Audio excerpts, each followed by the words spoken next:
Hello. What we've got here, standard Euro lock. Everyone's got one on the double glazed front door. Front door that has lots of little catches, lots of hooks. It secures itself in 7 different positions.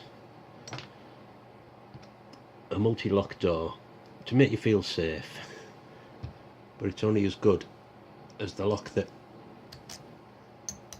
they provide. This lock here was the one out of my front door. I've never ever liked it. I always thought the key looked a bit gentle, so I've changed it for something high security. In a second I'll show you why that was a good move. So here's our lock, secured in the vise. We'll go in with a rake.